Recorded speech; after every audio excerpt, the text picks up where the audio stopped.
So I love that. So we're talking about the your documentary, the Woodstock of House, and in the documentary they talk a little bit about how it got that name. I don't want to talk about that. I don't want to talk about how it got the name. I want to talk about how you receive that, how you receive that moniker.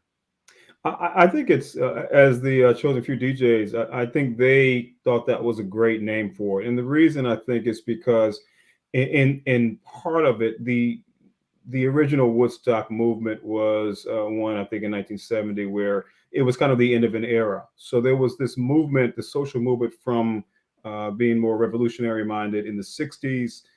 And this in the burgeoning 70s, they really didn't know what kind of a decade that was going to be. And so you kind of almost had this peace and love movement that was reaching a precipice. And so what we do now is that aspect of that movement, the peace and the love and the giving and the sharing, which is for the most part what they did in on that farm at Woodstock in New York in 1970, is kind of carried over in a way for Black and Brown people in Chicago every year. If anyone goes to the picnic or the house music, the Chosen Few House Music Festival, you will find this great abundance of families, 40 to 50,000 people, where there are absolutely no strangers. You can walk, if you knew no one by the time you went in, and when you left, you had hundreds of people that you could probably say, were your best friends. They would give you food, they would give you drink, they would give you whatever else, and that I think is the spirit of the best of what Woodstock sought to offer. I think it continues to permeate in just this great exhibition of Black love every year. So I got a bone to pick with you. I hate it that you guys started this movie off with the violence. I understand why you did it. I hated it because it, from from the from what you just said, that's how I feel about the music, how I feel about the culture. I don't care about the violent stuff, but I understand why you did it. But because people haven't seen it, speak to that because that I was like, oh no, don't start off like that. Well, some of it actually is filmmaking, and some of it was just getting an understanding of reinforcing rather the impetus for where house music came from and where it originated. I think that it really is a kind of a juxtaposition when you look at the beauty of what house music and house music culture is, and what it cultivates, and juxtaposed against the violent reality of where it came from. Chicago, one of the most violent and segregated cities in the entire nation. And so rather than kind of waiting till the end, and actually I'll admit to you, we actually had that violence piece much further along into the film with the initial cut when we were releasing it initially to film festivals, but it didn't seem to really work to me as a director. And so my co-producing partner Tressa Epps had told me from the beginning that she didn't think it worked there. And so and I said, I don't feel it working there either, but I couldn't really think of another place to put it where it would be, where it would fit better. And so it ultimately ended up saying, let's put it way in the beginning to kind of, and it actually works there. And I I'm gonna think, give you I'm gonna give you kudos for that, by the way, because I was so glad that it just started off there and you left it. You just dropped yes, it off like a hot potato because when the music starts, when you start getting the man, I'm ready to dance, right? I'm like ready to get it in, and I really love the while I didn't like it. I like the fact that you did put it out there at the beginning because you really were just trying to set that juxtaposition, I guess, and give people a sense for the birth of it. But after it was born, I just want to see the child. I just amen. you Amen. know But you know what? It's a relevant cultural experience. The unfortunate part of it is we didn't really want to make like I guess a promo for the chosen few, right? We wanted to take on the story and go kind of wherever it leads. That's what a documentary does. and we couldn't, kind of just poo-poo it and just pretend like it doesn't happen and it's not a reality. And so we said, well, we have to deal with it. But the story is really in the overcoming, right? And I think that's the aspect of it that I think it adds a little bit to it, to show that these teenagers in the South Side of Chicago, in a really oppressive time, not only for racism, but homophobia was just incredibly rampant. And so out of those things, those issues of oppression of different marginalized groups, as we kind of say in there, was this flower, this rose coming out of the concrete, right? And I think that's more of what we want to tell it. And to tell that story, we can't really ignore that aspect of it, even though I was like, I really don't want to put that out there so much either, because I understand, it makes me bristle, because I love Chicago. This is my home, I love it, but by the same token, we had to be true to the real story. And so, I'm glad that you would even address that with me. So I appreciate that. Let's talk about, I guess what you might call a slip of the tongue. You said the picnic, and I'm so glad you said the picnic, because that early on, that's what it was. It was a picnic. It was right. like, yo, you going to the picnic? You going to the picnic? Right. It The wasn't picnic. the big thing that it is today. So, and then the fact that you talk about how if you go to this big thing today, that there's no strangers, that means it's still a picnic, dude. That's right. In fact, we say it's probably the world's largest picnic. It's the world's largest family reunion. You can run into people that you haven't seen since kindergarten at this place, because almost half of Black Chicago is at this one event on the date when they have it. And you see people that you haven't seen for sometimes decades. When it first started out, it was simply just it was just a picnic. People were out in the park, they had a boom box, maybe 20 people, maybe capped at 50. And they were just there to hang out and have a good time, but throw the football around, just like a regular picnic. That's right. Right. That's good But stuff. But that's how it goes. And the beauty of that, though, is why it continues to keep the values that it has to this day. And I think Terry Hunter talked about it. He said all these other events, these musical events, these big musical events, are created for the purpose of making money. And that was never the purpose of the chosen few. The chosen few had a love for the music, had a love for the culture, had a love for the people. And that's why they did it out of their own pocket for the first 15 years, I think, of existence. They were paying money out of their own pocket so that they could do it. And as it got bigger and bigger and bigger, it was like, well, we can't continue to sustain this on our own. And so that's why I think that makes this picnic so, this event so different, because even today, the original people still call it the picnic. Even to right now. That's what I had to say to that, man. Is that, come on, you said picnic, and then you tried to correct it, but it is the picnic for us, and that's how we feel about it. You do a couple of things that are important for me as a person who likes to argue with my New York friends about the evolution, the birth, the origination of house music. And you guys kind of come out definitively that it started here.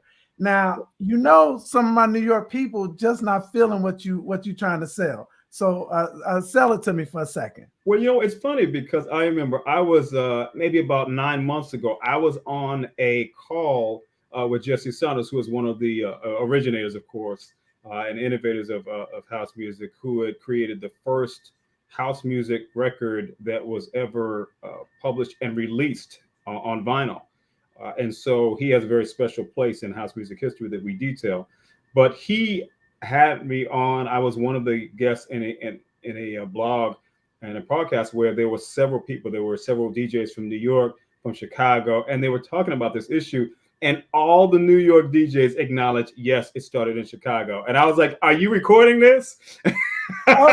So are you recording this? So has your experience been that New York has tried to claim house? Because that's been my experience. But if you're just telling me that New York is saying, yeah, we got it, then we could just move on to something else. Yeah, well, you know what? And that's one of the reasons why we put in there, because we are not in any way minimizing Larry Levan and the Paradise Garage's influence on East Coast. Really, the garage music, what they call garage music. But as we point out in the film, there were several places in Chicago that already were playing this type of music that Frankie Knuckles ended up playing. But the warehouse opened up before Paradise Garage. So when we, from just so at a historical standpoint, Frankie Knuckles, who was from New York, is a transplant from New York, came to Chicago, but the music that he began to play began to take its own shape and sound because of the environment that he was in. And that happened and opened before Paradise Garage opened, which usually is kind of the mecca for the house music fans in New York, that they say, well, Paradise Garage was second, Warehouse was first, and even before the Warehouse, you had the Tree of Life, you had Den One here in Chicago, you had the Loft here in Chicago. There's all these different places. Jeffrey Pub, which is still going on. Jeffrey Pub is going back to almost the late 60s. It is still open on the south side of Chicago, right on Jeffrey Boulevard. And so, that's you have people like Mike Ezebuku that were going back and DJing from the early 70s and mid 70s. So I when I was on that call, I was surprised that they acknowledged that. But we could say, hey, if you want to start talking about firsts, we started before the Warehouse, but at the Warehouse, U.S. Studios was operating even before they found that site in 1976 here in Chicago. So let's talk about the music for a second, and because I won't keep you too long here, but I really appreciate the fact that you would spend some time to talk to me. But let's talk about the music for a minute. Sure. It's because the mixture of music that house uses is pretty darn wide. And so when you call it house, and I'm listening to Evelyn Champagne King, that wasn't house to me, So talk about that a little bit, because it's a real wide range of music that fuels house, if you will. And that's exactly right. And we address that a little bit in the film, because one of the greatest things about house music, and the actual music itself, embodies the values that it promotes, the values of inclusivity and unity, is actually embodied because we in house music, go cross gender. I mean, across. So we have cross genders, we have cross races, we have cross age range, but we also go across genres, musical genres as well.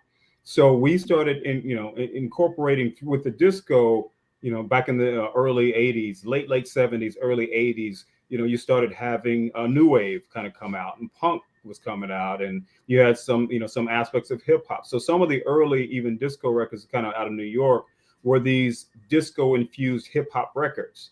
And so you have all kinds of different things under that house umbrella that you would put on. And there's an aspect of it that we put on in the movie where we play like 3 or 4 things. We play The Wall, like by Pink Floyd, right? And 40,000 people are singing to Pink Floyd, right?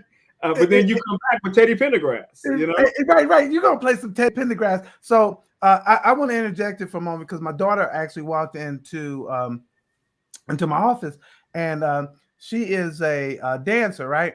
And she's trying to tell, because she grew up on house too, so she's been trying to tell people, that house is that this is house. What would you say to that younger generation? Because they are kind of being pulled along, but I don't know if they love it like some of us old house heads.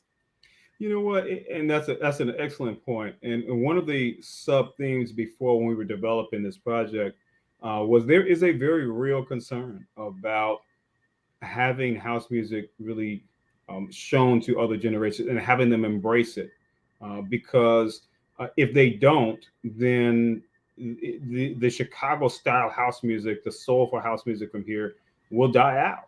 And that's the thing that was a very serious concern. We've got people, second, third, almost third generation now. And, some of these guys are mid 60 years old. These DJs 60 going almost to 70 years old. And it's like, if we don't make sure that the younger generation embraces it like it's their own, then, we're in serious jeopardy in the future. And so one of the things that we try to do is we try to, like my son, my daughter, because I used to play it all the time, they have a appreciation for it. They enjoy it. But we have to do much more, I think, in the community to really embrace younger people, and particularly around dancing. So some aspects of it has really taken on. Like we touch on that with EDM. So EDM has really touched a lot of young, Caucasian, people, and younger viewers, and it caught their imagination. But by the same token, we have to kind of take those people and turn around and say, listen, I understand where you come from, but it came from this source. That's a resource. And so because she's a dancer, I mean, she is a dancer. She dances, and gets paid to do dance, but she dances. She dances all the time, and she just it's like she doesn't stop. But here's the thing: I don't see her choreographing to house quote unquote, and I think it might be infused there. But you see people using. David Weathersby's thing is, I think it's different in Chicago, and he talked about house and hip hop, about how they probably came from the same family, but they kind of split off here. And so hip hop has this young group really wrapped around it, whereas I think house doesn't do that. Is that fair? I think that's, well, to a certain extent. So let's clarify terms. So I would say maybe the Chicago soulful style house music, that might be fair. EDM has blown up house music generally, internationally, so much so that it has surpassed. It's the third largest musical genre in the entire world. And so even though you go all around the world and you see hip hop in other areas, one of the problems with hip hop, going internationally, is the underlying, I won't say values, but the underlying association of certain themes like aggression and violence and misogyny, and so that's one of the problems in terms of having it grow into different areas. Whereas with house music's values are really the best things that humanity has to offer. And so I suppose that watching that and seeing it, I do understand just how it is, because right now the young people, they're not taught the same values that we were taught, in respect and love and and giving and sharing. It appears that in this time and space, those values are lessened, and the aggression and the self aggrandizement and the focus, and I wouldn't say narcissism, but the really focus on me, and it's all about me. Those are the values that seem in society seem to have kind of perpetuated and grown, and so that's what this generation has been fed. And now when you have this entire media empire, and every single child at age 7 has a cell phone and has access to YouTube and all these other things, which continue to reinforce those values of materialism and the like. I think that's what, in part, gives us an uphill battle on trying to reach, but in some places, like in Africa, South Africa particularly, house music is pop music. It is the staple of their musical repertoire.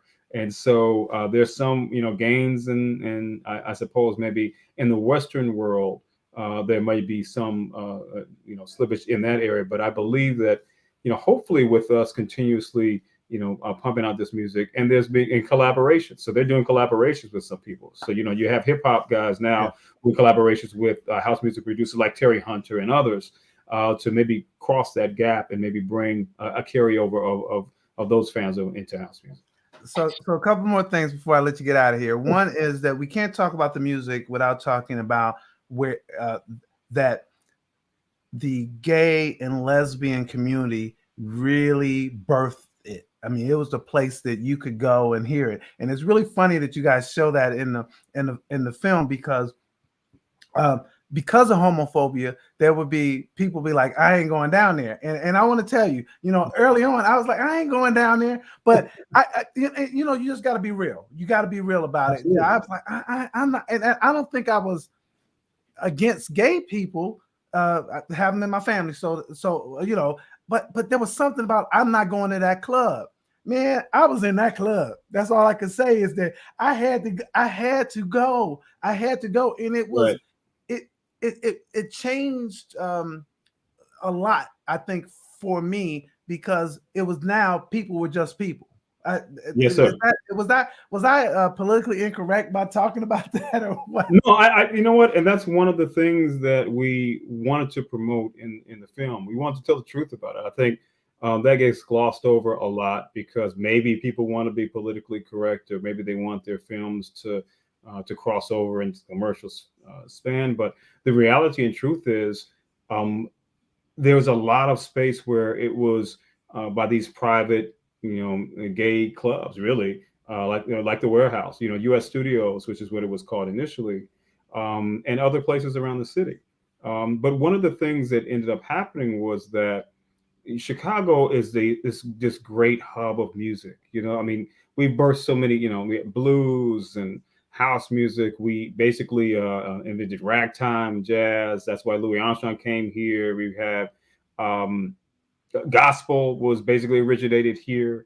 I mean, you have all these amazing genres of music that kind of are birthed in was birthed in Chicago, and I think it continues to continue to go forward. But we have to acknowledge that the space where it came was not just this as we see now, this like white heteronormative space. It was a space where there were a lot of young black teenagers, a lot of like gay people, gay teenagers, gay adults that kind of created this. And I think the reason why that's important sociologically is that we projected then what we thought was the ideas that we would want to see in society. And so you say, well, in the 70s, when there's so much racism and so much segregation and so much hatred against the gay community, that and now it's LGBTQIA community, right? That in that space they said, well, what if there was a word of unity? What if there was a word of peace? What if everyone was equal? What if everyone loved each other? What if everyone gave to each other and shared? And that from that nexus is how I believe that this music was born, and why I think it's still socially relevant, because continuing for these generations, and we have a little clip of it showing like with the George Floyd protests that happened like that, right?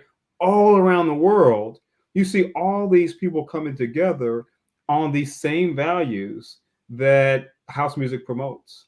Yeah. And I think that, all around the world, that it has an imprint, it has a handprint. It's not the same that house music will cure the ills of society, but it certainly can change the perception of people. As you said, when you came into contact with gay people, you're like, oh, gay people are just people, right? We're all just people striving to make it, and striving to be the best human people that we could be under God, right? So I think that means a lot.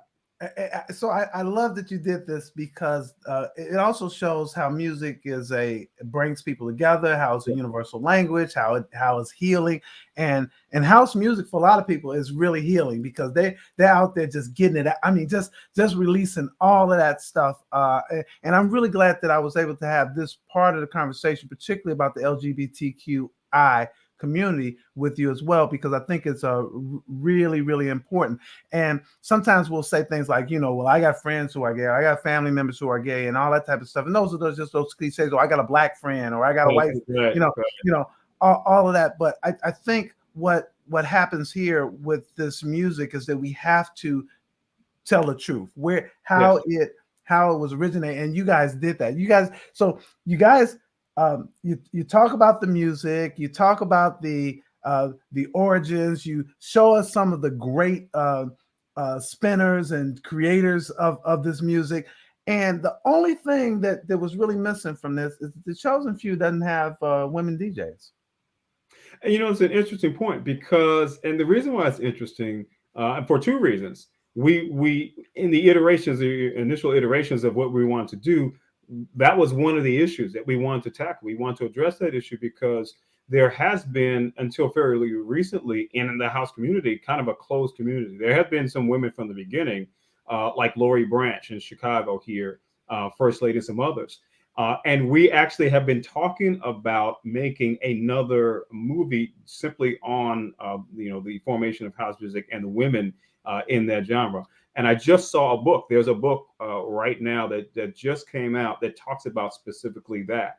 So I might be doing a collaboration with them about bringing that to the forefront, because there's a lot of issues that kind of went by that. But I will say this: back in the early 80s, at the very beginning of house, Wayne Williams, who was the founder of the Chosen Few, was the first person to have a all women DJ battle. He promoted it. He was teaching all these women DJs how to DJ. They were, and from the very beginning, I think he had like Lori Branch battling against other men DJs, which was like unheard of in most areas and most other genres. Like That's good. you couldn't get a woman DJ in any hip hop set, because it was very, very closed. And I think that goes, that says a lot about the community, but there's so much more that needs to be done. And so in the last maybe 5 years or so, in the international house community, they've been really focusing on getting women DJs, just, get them involved. And now there's a lot of women DJs that are like super DJs. You see them all on TV, you see them being promoted. And we're not talking like Paris Hilton and stuff like that, but just women who are really, Maya Jane Coles and stuff that really have paved the way and opened up the door, and now are really running through it. And so there's been a focus in the house music the last 5 years or so to really make sure that presence of women is kind of lifted up. Man, look. Firstly, thank you for doing the movie. Can you? I think people can still check it out all over the world because they can do it virtually. Correct? So can That's people correct. connect? Can people connect with this? Yes, until December 2nd, you can still see it virtually through the Black Harvest Film Festival. So the Black Harvest Film Festival, we had two showings, and it was just phenomenal. Being here in Chicago, we got great love when we played in other cities and other states. We played at the Gary Film Festival, and it was amazing. But you can, if you get on the website for the Black Harvest Film Festival, the movie is Woodstock of House, and when you click on the Woodstock of House, it will give you the tickets are no longer available for the live show, but it will let you know virtual, and you can click on virtual, and you can access the film through the virtual link. And I would say, hey, call some friends over on a Friday night before the second is over, and just and turn your speakers up, and just because we have music all through it. So literally, our focus was to make sure that we had music going through almost the entire movie. During the interviews, the people, you'll hear it in the background. We just want to make sure that people are always hearing it, and they're engaged, and their memories go back to when they heard that song. Like, oh, I remember when I heard that in the warehouse, or I remember when I heard that at Sawyer's or Rialto's or the playground.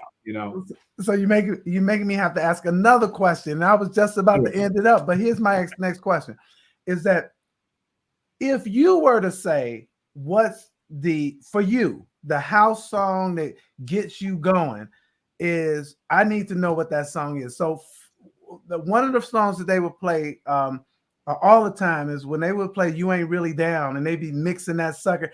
I'm just telling you, for me, I'd be like, "You ain't," and then don't let them just keep scratching whatever. I was like, I'm done, man. I'm done. So hey, that was actually my intro, because I used to be a DJ. So this is kind of like a love letter to house music, to the house music community, the Chosen Few DJs. So that was when I would DJ, that would be my intro song. So whenever I got on, everybody would know that I'm on, because I would start out with "You Ain't Really Down" a cappella intro. So I'm with you. If I were to say, because I'm a house that I love almost all house music, but the two songs that I would probably say are mine. One is like a disco song. It's a deep disco song, kind of obscure, but it is called Billy Frazier. Billy Who by Billy Frazier and Friends. It's a deep disco. I think it was on the Bujima record label, this small little obscure label. But the house song that basically changed everything for me was "Mysteries of Love" by Famous Incorporated. I remember the first time I heard that song. And how does that go? I'm sorry. How does that go? It was an instrumental. I know. How does that go? Yeah, I'm trying to get you. I'm trying to get you to give me a little. Yeah. Just give me a little. Because if I say it, you'll be like, what is he talking about? They did come out with the vocal, but the bass was doom doom doom doom doom doom doom doom doom. See, I know it. I Right. know that song. And I so just wanted to hear you give I me a will little never bit of. forget. There were like 5 of us huddled around somebody's tape recorder because Ron Hardy had just dropped that at the box like that Saturday before, and someone had recorded it. And when we were listening to the mix up, somebody's like, "Oh my God, you gotta hear this song!" And we were it was like the wintertime. We were huddled around this tape recorder, and when that song came on, it just changed everything. And I even to this day, if I ever run into Larry Hurd and Robert Owens, I will let them know that changed everything. So those are my 2 songs. I mean, I love so many of the other songs, but if I had to pick the 2, those would have to be my top. I had to get that on record, man, from you. Hey, look, man, I really appreciate the fact that you would even spend a little time to talk about this. I hope people will go check this out virtually. I suspect you guys will probably be showing this internationally as well, actually physically internationally, given the real following of your international crowd as well. So we actually got a call from a tour in Italy after we did our press release, and they wanted to. We're talking with them now about it's a musical film festival that they are originating, and I think the subtext is music as a weapon. And so we were talking about how specifically this is perfect for it, and that's what they've reached out to us. We didn't know anything about it. They contacted us, and so that was a real joy. But it's my joy to be on with you. I actually have seen you before. I tuned into, I don't remember which film festival it was, but it was I think a group of 4 or 5 Black film critics, and that was the first time I ever really watched something like that, and I was just astounded at kind of the revolutionary role that you play.